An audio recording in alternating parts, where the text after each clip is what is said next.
Welcome everyone to the PricePlow channel for your end of 2020 Superlatives Brand Awards. We're so excited to be talking about the most exciting year in sports nutrition history in terms of we spent a lot of time apart.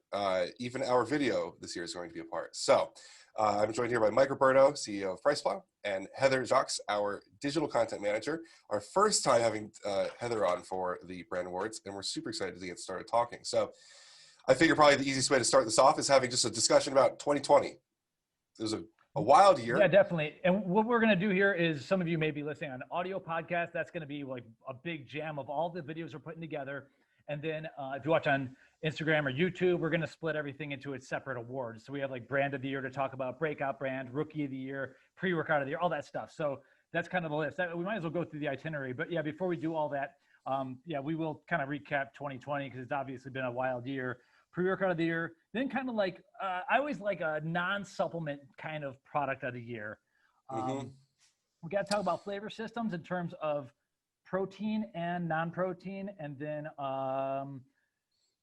we can get into ingredient of the year. We can get into vegan product of the year. Oh, you added some stuff here. Greens of the year. I like that. There's been a lot of greens this year, obviously. This really was the year of greens. And there was one other thing, but yeah, so that's kind of going to be how we lay things out. So we're going to start a little bit more broad and then break down, and you can find each separate video on the YouTube or Instagram channels. Yeah, I'm really excited for this one because it was a challenging year for a lot of people, but it offered a lot of differentiation, which these categories really helped. It helped with these categories.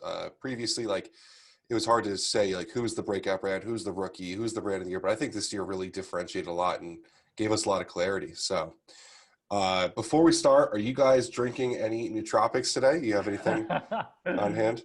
I did. I posted it onto Instagram.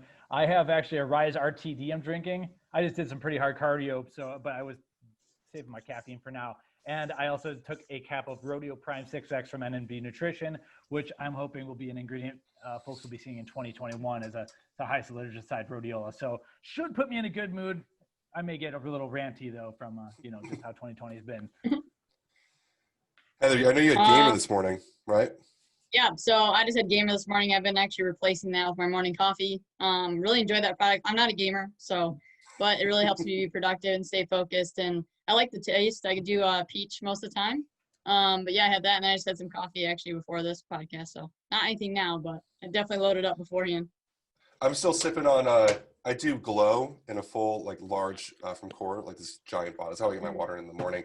But I'm going to crack a little subtle flex here, but I have one of the V2 energies with the new Carnipure. So these things are sleepers, in my opinion, in terms of focus. They don't look like they're a lot, but that 100 milligrams of Neurofactor gets me just right. So hopefully it keeps me from ranting too much, but it does make me a little ranty sometimes. Underrated ingredient for sure. And yeah, before we get into anything, basically, I just want a blanket statement that as a disclaimer, we do have business relationships with basically every brand we're going to talk about here.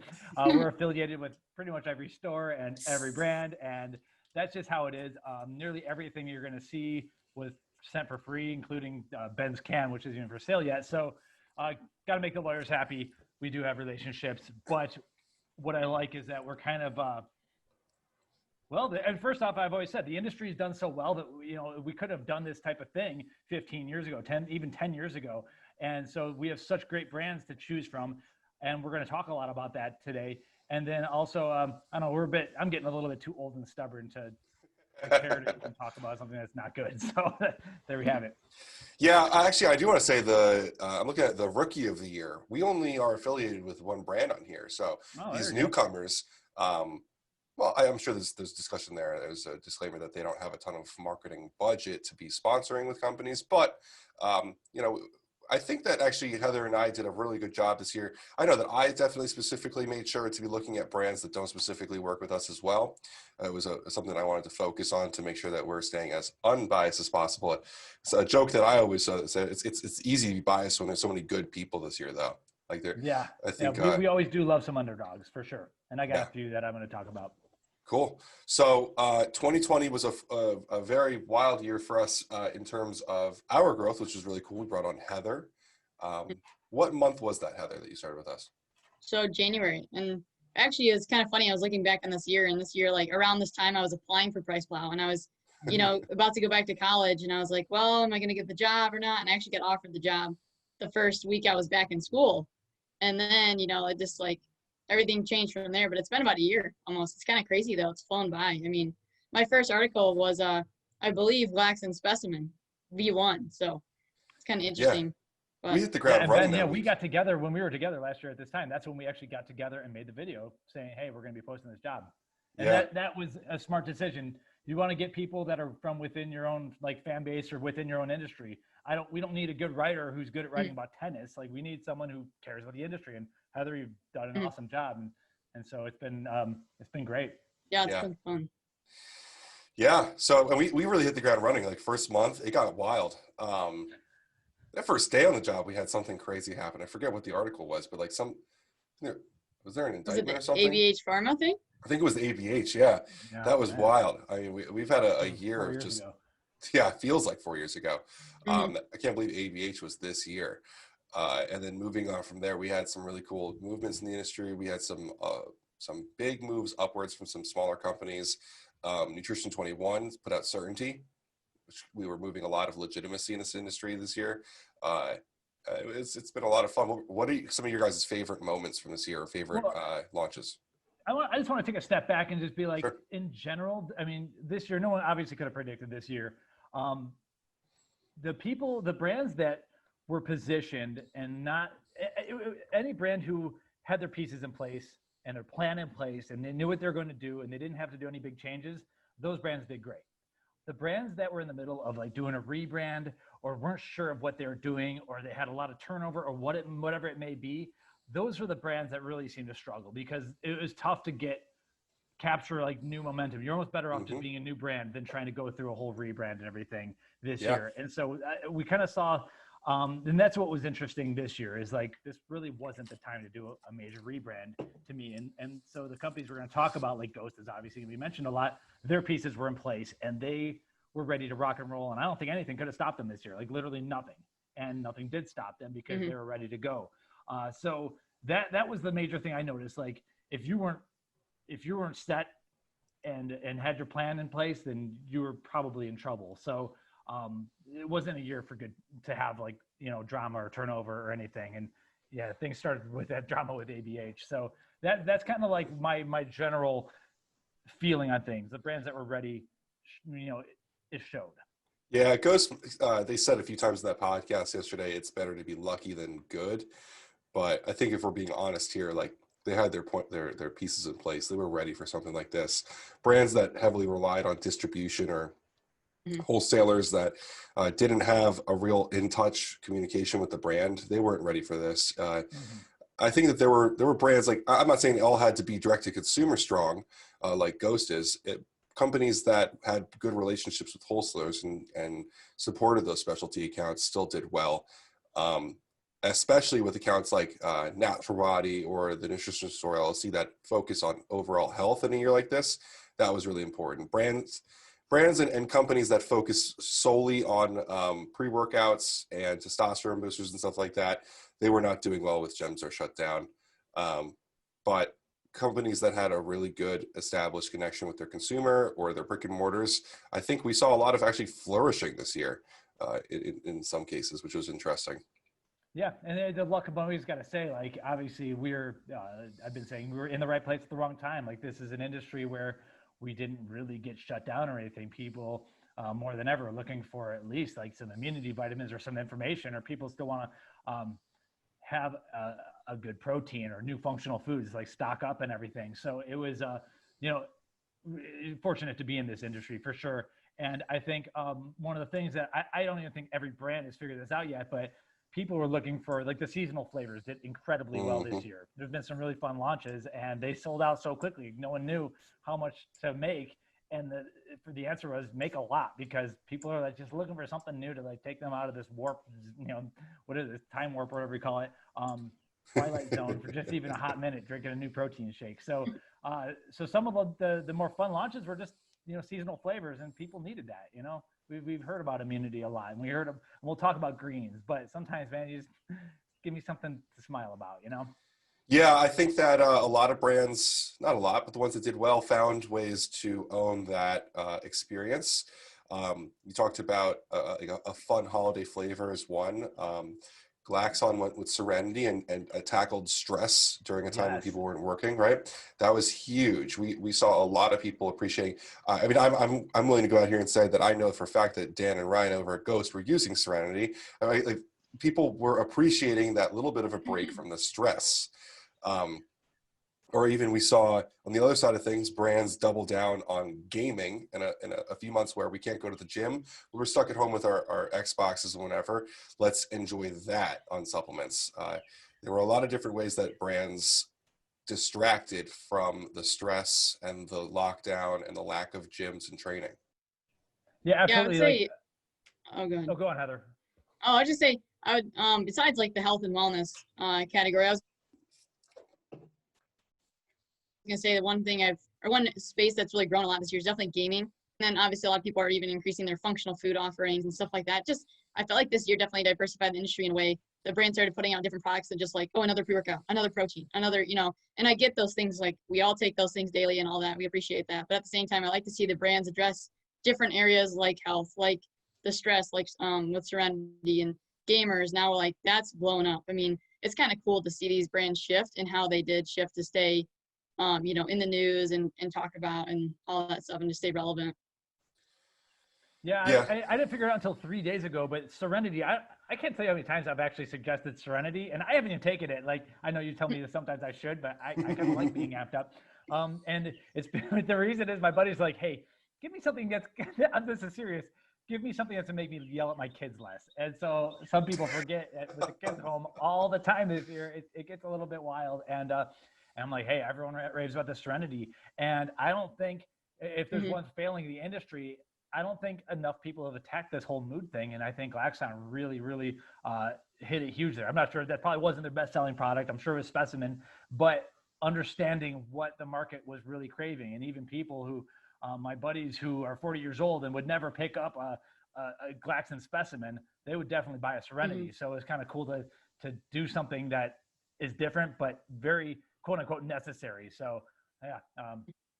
I just realized a few days ago that I was linking to that article a lot to my buddies. I think that's a little bit of foreshadowing on any discussion of Glaxon as a brand today that we're going to be doing, is that it's a brand that is not, they don't have skin splitting pumps on their pump products anywhere, right? They actually didn't even want to make a pre-workout when they launched the brand. They wanted to have something that was relatable to everyone. My mom takes Archimmune and Serenity, like they want to make stuff that your parents can take, your friends can take. And I think that was a little bit of a good notion for me for this industry, that there's up and coming brands that aren't just based in bodybuilding, which was cool for me in 2020. So what, outside of those two, areas of gaming and stress, dealing with COVID, what were some other huge moments of this year that you guys were excited about? Because we had a lot of twists and turns this year. Yeah. To me, okay, so I'm a huge fan of functional foods. So all the stuff that my protein put out the last few months, I can't keep in the house because it like triples my calorie intake. So I've loved a lot of the functional foods, and I think everyone's continued to push the collaborations, or like just the cereal flavors and stuff like that. So I've enjoyed a lot of that. I personally had a lot of fun, and especially with Heather doing the Freedom flavors launch with NutraBio. That one brought in a lot of traffic for us. So that was pretty fun. And then obviously, I mean, I just let you guys talk about Ghost all the time. So there's gonna be a zillion cool Ghost launches. But yeah, those two I had a lot of fun with, and just watching Action Sledge, Seth Feroce, man. If you let that guy in your life, and you're gonna have more smiles. Like, that's all I gotta say. Like, just love that guy. If you're ever having a down day, throw on something from any piece of content that he's involved with, and you're probably gonna end up better off. And so I got to give him a shout out, of course, and Action Sledge. His two big podcasts this year that I enjoyed the most in this industry were the HWMF from Seth Feroce. That podcast, I love everything that man stands for, from hard work to family to being a good father, a good person, being like a contribution to society, being a free thinker for yourself. That podcast got me through a lot this year. It was amazing. I had to really appreciate what they did there. But another one that I know Heather is really big on is Hosstile, or Fuad Abiyad's podcast. Talk about a guy who launched a brand in a horrible year and owned his content so well. I mean, we're talking about a guy who is just a pro bodybuilder. He's not Mr. Olympia. I mean, he's a great bodybuilder. Don't get me wrong. Fuad is an incredible bodybuilder. He's like someone I look up to in terms of athleticism and training.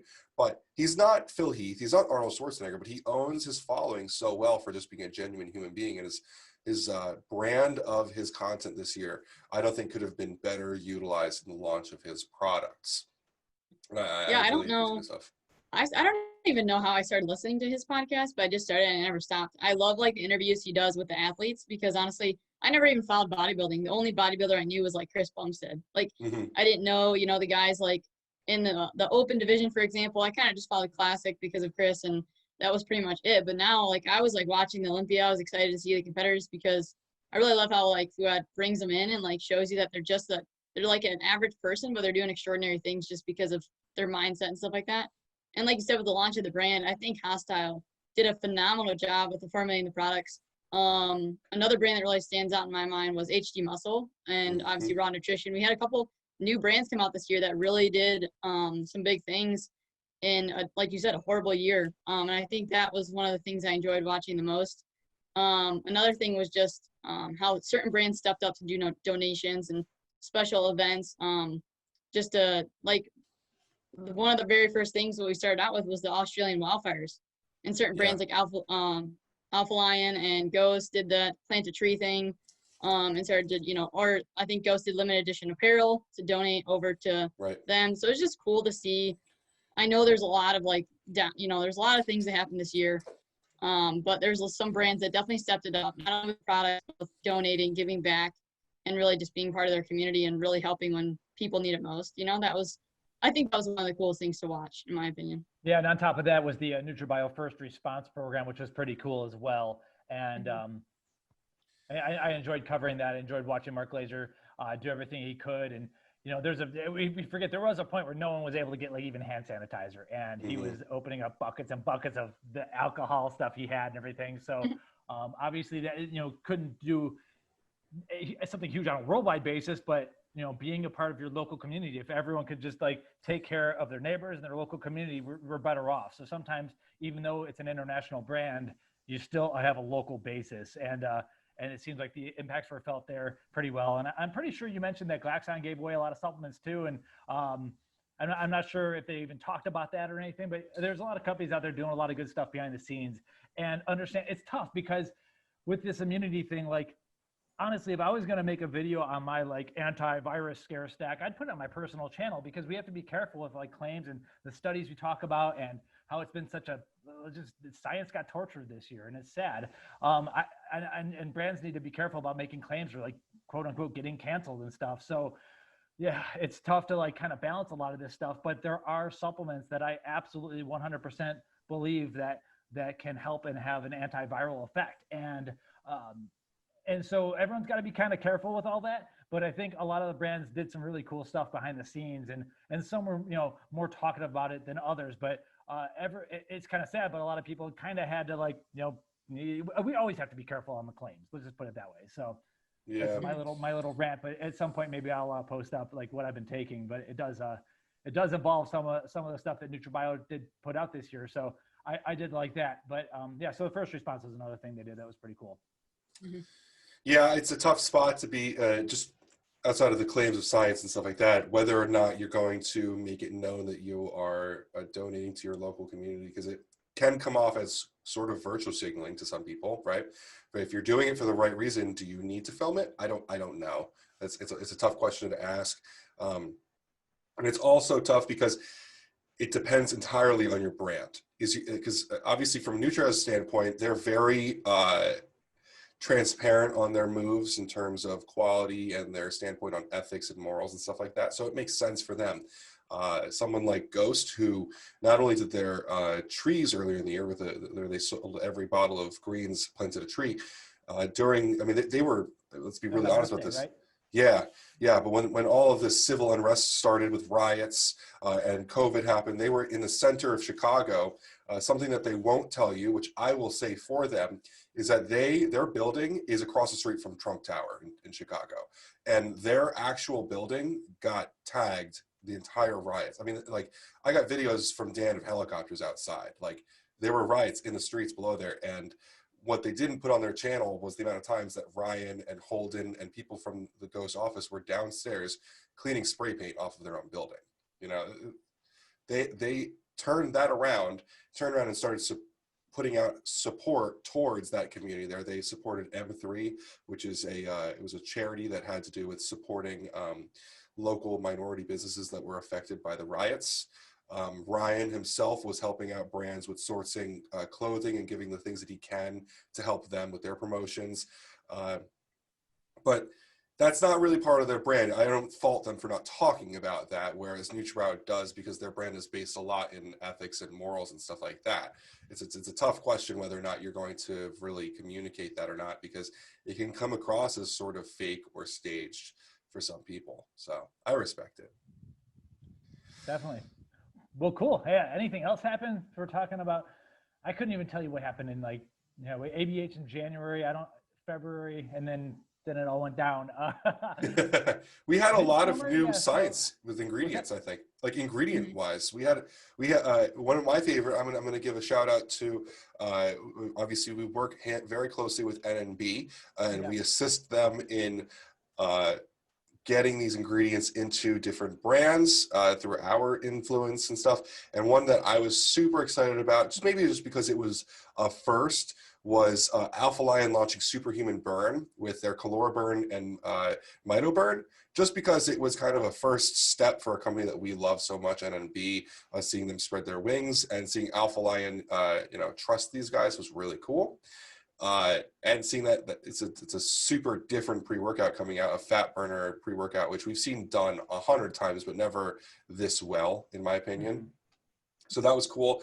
We saw Nutrition 21 with a few new studies out there. We saw a bunch of different ingredient advances in a time where I remember last year, a lot of people saying that innovation was dead in sports nutrition.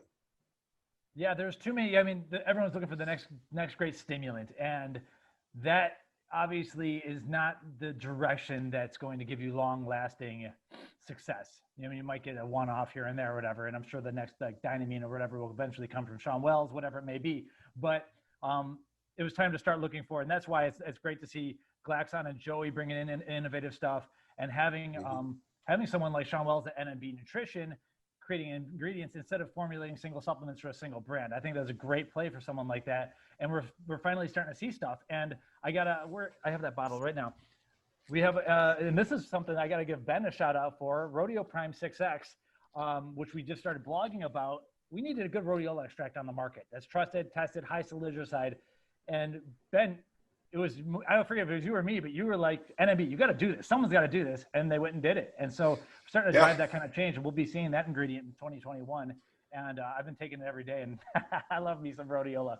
So it's cool to see that there's a lot of innovation. I do want to say that a lot of the studies on these ingredients, unfortunately, because of everything, have gotten delayed. And that's where things have hurt. A lot of diet studies, I like to follow and all that stuff. Very, very little stuff has gotten published that wasn't related to the virus scare. So it's like, that is the disappointment. I have a feeling that we're going to have some sort of renaissance of, like, a lot of different research blossoming out eventually. But a lot of stuff did get delayed, but that didn't mean that we didn't see some really new hard charging stuff from companies like NNB Nutrition 21, NuLiv Science. I like their newsletter. They're always up to something.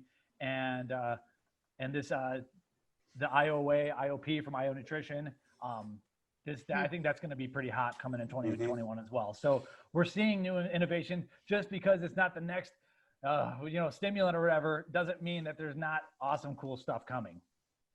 Let's bring up a little bit of a controversial one here, but in science and ingredients, the resurgence of Vaso-6 obviously was held down by a certain lawsuit that held them from talking too much Vaso 6 obviously is back in the spotlight. They're back being found in products, back doing the whistle for everyone. Our friend Matt Nickerson is absolutely killing it. And we actually just saw that he filed for a new patent on something called Cardia 6, which we're excited to hear about in 2021. Matt has had a bit of a rocky entrance to having a trademarked ingredient in the industry, but I know we're fans of Vaso 6. We're fans of what he does. And excited to see where he goes from there. So that was kind of a big moment in this year. If you had been following along for the Vaso 6 controversy, that was it's nice to see our friends take care of business and succeed. Yeah, definitely. I was happy when my protein put it in their was it the pump and the pre-workout plus. Whenever I tell you, whenever I take it, I have good experiences with that ingredient. We always did from the very beginning when it was just coming up. And I am a fan. I don't know exactly. There may. I've always enjoyed the ingredient. So that's all I'm going to say. I'm happy to see it back. And I think there's more science to be done. I think there's a lot more science to be done on it. Yeah, they're studying it at higher doses. And I think that we want to understand it a little bit better. But it's funny, when I came from NutraBio, I was like, everything needs human clinical studies. We need to know everything. Like, everything needs to be transparent. And then, like, slowly but surely, people like, especially like Joey Savage, I think, put the final nail in the coffin for me that, like, all right, maybe there's stuff that we don't quite understand yet, but we can appreciate it for what it is. If you take it and it feels good and it's not going to kill you, like, all right, you know, I've pumped the Vaso 6 dose a decent amount. I joked with Matt that I needed to try some more of it, and he literally sent me, like, I think a kilo of it in capsules. So I was able to take up to, like, I think I brought it up to like 1,200 milligrams at one point. So yeah, they're starting to study it. I think the study came out at 600 milligrams that basically said that we need more data on this. So excited to see them doing that, and we can support a good guy like Matt. We had him on the SIRS earlier this year and just had a great time kind of questioning a little bit more on Vaso 6. And that's also something I do want to say, something I was super excited about in 2020 was the growth of that podcast, the Supplement Industry Roundtable. We did it was a direct thing because of COVID. We were stuck at home and bored, and we were figuring, well, let's make something between a bunch of different channels that can be entertaining for people. And I think it worked really well because, well, we got the views to show it. People were bored at home and they wanted to have something a little bit more, I don't know, maybe like relax is probably the word for it, because I think when we do these PricePlow podcasts, we like to get really, really nitty gritty.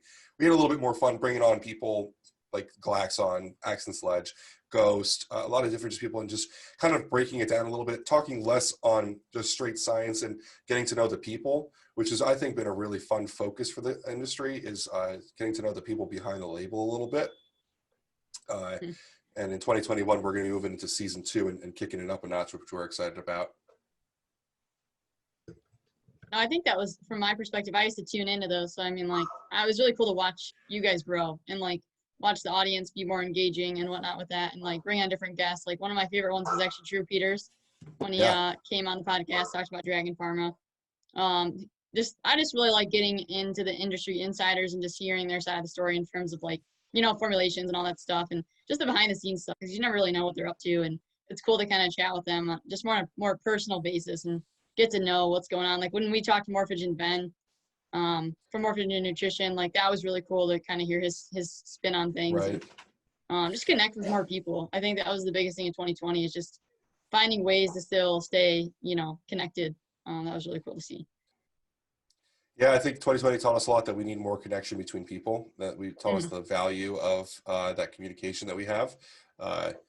You know, before Mike and I get on our pedestal about the need of having actual interaction, definitely showed us that we have, I think especially as PricePlow, we have a responsibility to the consumer to connect to the brains behind these communities and straight to the consumer, however we can, whether it's through podcasts or content or our interpretation or Instagram lives or anything like that. And I think we did a pretty good job in 2020. So hopefully the world opens back up in 2021. We can finish this clown world. But until then, we'll be ready. So I think we're rounding out on a pretty good amount of you're muted, Mike. Okay, well, I was laughing that someone actually said clown world on this and it wasn't me. So yeah. Anyway, so I think that's pretty good for the recap. Are we ready to roll right into brand of the year?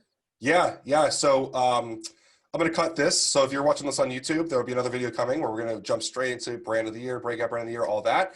If you're watching the audio feed, just wait a couple seconds. But this has been the recap of 2020. Thanks so much for watching. And let's move into the brand of the year.